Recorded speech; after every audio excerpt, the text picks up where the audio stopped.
Bonjour à tous, bienvenue sur Mathessa, ma chaîne de maths pour dédramatiser. Au programme aujourd'hui, une leçon très importante pour les élèves de terminale spécialité, courbe logarithmique sous contrainte. Pour ne rien manquer des publications quotidiennes, je vous invite à vous abonner à Mathessa, c'est rapide, facile et gratuit. Je vous rappelle également que vous avez sur www.mathessa.fr tous les documents support pour une année scolaire sereine et réussie. Nous sommes donc aujourd'hui dans le chapitre de terminale spécialité qui traite du logarithme népérien. Je vous insère comme d'habitude le lien vers la playlist du chapitre afin que vous puissiez vérifier vos acquis et vos connaissances. Savez-vous par exemple dériver un logarithme? Connaissez-vous également l'équation réduite d'une tangente? On a donc ici la donnée d'une fonction f qui est évidemment définie sur 1 plus l'infini ouvert.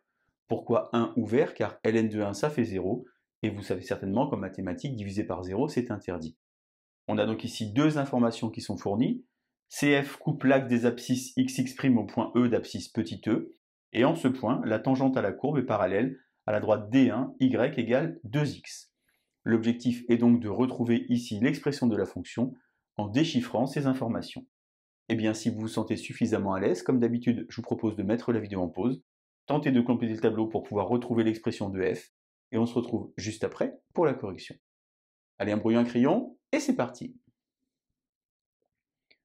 Alors d'abord une petite analyse de la situation, on a donc ici une fonction f, a et b sont deux nombres, on appelle ça des inconnus, et x, attention, n'est pas une inconnue, c'est une variable. On va donc commencer par traduire l'énoncé. Qu'est-ce que ça veut dire que la courbe coupe l'axe des abscisses au point E d'abscisse petit e? Eh bien ça veut dire finalement que le point E a pour abscisse petit e et pour ordonnée 0. En d'autres termes, f de petit e est égal à 0. On va donc alors calculer, évaluer f de petit e, ici avec l'expression, ça fait donc AE plus B sur ln de E. Pour information, ln de E, ça vaut 1. Finalement, j'ai AE plus B qui doit être égal à 0, puisque j'ai dit que f de E, ça faisait ici 0. J'encadre ceci, c'est donc la première information que je vais pouvoir réutiliser plus tard. Maintenant, je vais regarder ce que ça donne que la tangente au point d'abscisse E est parallèle à la droite d'équation y égale à 2x. Eh bien, si deux droites sont parallèles, elles ont le même coefficient directeur. Ça veut donc dire qu'au point d'abscisse E, f' de E a pour coefficient directeur ici 2, puisque la droite a pour équation 2x plus 0. 2 est le coefficient directeur et 0 est l'ordonnée à l'origine. Donc si j'ai f', évidemment, je vais devoir dériver la fonction. Alors dériver ax, c'est assez facile, ça fait petit a. Par contre, ici, vous avez b sur ln de x, quelque chose de la forme 1 sur v. B est une constante multiplicative, mais la dérivée de 1 sur v, c'est moins v' sur v carré. Alors attention, on va donc avoir plus petit b fois la dérivée du logarithme, c'est donc 1 sur x, sur ln de x au carré.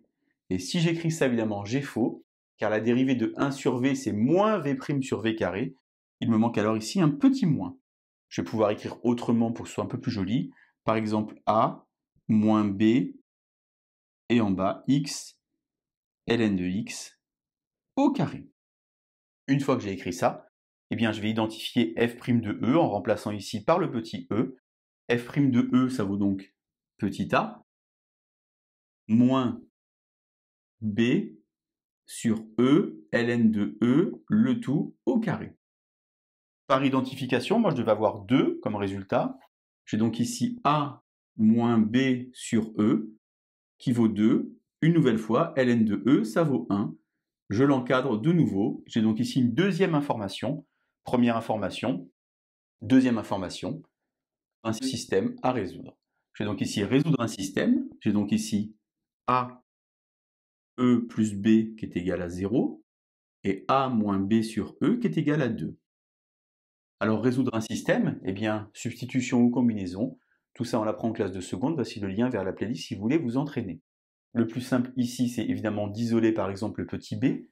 Donc je vais écrire b égale moins AE, et remplacer ici en écrivant a moins AE sur E égale 2.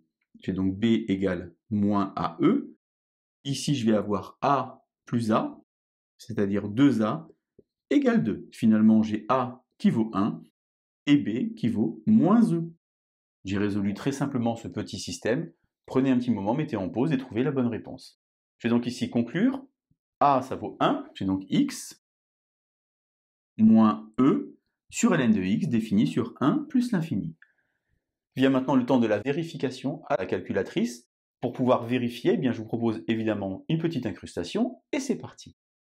Alors d'abord, je vais dans f de x, donc je vais rentrer l'expression, donc j'ai x moins, j'utilise par exemple le symbole fraction, le petit e est tout à droite, écrit en bleu, divisé par ln de x. J'effectue toujours un petit zoom 6 pour recentrer le repère sur mon écran de calculatrice, et je vais tenter de vérifier les informations. Alors d'abord, la première information, tout à l'heure je l'ai dit, c'était f de e égale à 0. Pour cela, je vais appuyer sur variable, variable y, fonction, y1, entre parenthèses le petit e, et lorsque j'appuie sur entrée, eh bien je dois trouver 0, et vous remarquez qu'il y a marqué y1 de e est égal à 0.